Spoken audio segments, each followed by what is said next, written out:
আহকচোন আজি আমি জানো কিছু নজনা কথাৰ বিষয়ে।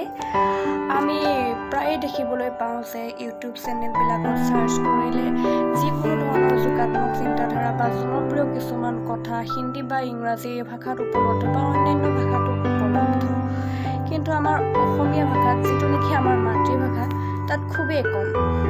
সেইকাৰণে মই ভাবিছোঁ আজি কিছুমান নজনা কথা আপোনালোকৰ মাজলৈ অসমীয়া ভাষাতে আগবঢ়াওঁ। এইটো মোৰ প্ৰথম প্ৰয়াস, আশা কৰিছোঁ আপোনালোকে আঁকোৱালি ল'ব। আজি আমি জানিবলৈ গৈ আছোঁ ৰেইকিৰ বিষয়ে। নামটো নিশ্চয় শুনিছে সকলোৱে। ৰেইকি হৈছে এটা আধ্যাত্মিক বিষয়। আপোনালোকেতো জানেই আমাৰ ভাৰতবৰ্ষক বিশ্বগুৰু সন্মান দিয়া হৈছিল, আৰু বিশ্বগুৰু সন্মান দিয়াৰ মূলতে আছিল বেদান্ত সৰলৰপৰা হৈ বহুতো শাস্ত্ৰ, মহাশাস্ত্ৰ আদি যিবিলাক আমাৰ মহাজ্ঞানী ঋষিমুনিসকলৰ দ্বাৰা ৰচনা কৰা হৈছিল। আৰু তাৰে আমাৰ 4খন বেদ আছে, 4খন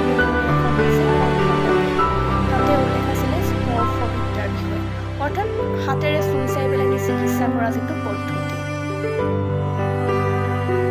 পূৰ্বতে বা প্ৰাচীন কালত হাতেৰে চুই পেলাই নিয়ে বহুতো পৰীক্ষা নিৰীক্ষা কৰিছিলে। এতিয়াও দেখা যায় বহুতো বিশেষকৈ চিকিৎসাৰ ক্ষেত্ৰত যিসকল জড়িত ডাক্তৰ হয়, চিকিৎসক হয়, তেওঁলোকে হাতৰ ধমনী পৰীক্ষা কৰিও কিছুমান কথা জানিব পাৰে।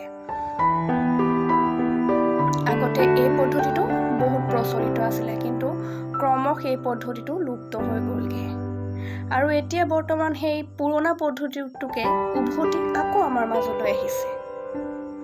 আৰু এই পদ্ধতিটো বৰ্তমান ৰেইকি নামেৰে জনাজাত বা প্ৰচলিত হৈ পৰিছে। অত্যাধিক জনপ্ৰিয় হৈ পৰিছে এই ৰেইকিটো। এতিয়া আমি জানোচোন আহক ৰেইকিনো কি। ৰেইকি এটা আধ্যাত্মিক বিষয়। বহুলোকে কয় এইটো এটা অলৌকিক বিষয় বা অলৌকিক জ্ঞান। এই বিষয়টো এনেকুৱা, একচিত্ৰে মনটো ধ্যান কেন্দ্ৰিত কৰি স্পৰ্শৰ দ্বাৰা মানুহৰ আভ্যন্তৰলৈ প্ৰকাশ কৰি যিটো আমাৰ শক্তি চক্ৰ তাক জাগ্ৰত কৰি তোলে।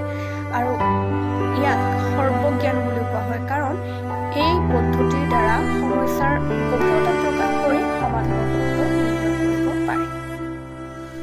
ৰেইকি এনে ঊৰ্জা বা শক্তি সঞ্চালন ক্ষেত্ৰ যিয়ে মানৱ শৰীৰত শক্তি সঞ্চালিত কৰি থকা চক্ৰ। আমাৰ শৰীৰত যত চক্ৰ আছে, সেই চক্ৰত এক নতুনত্বৰ জোৱাৰ আনিবা শক্তি বা ঊৰ্জা বা তৰংগ সঞ্চাৰ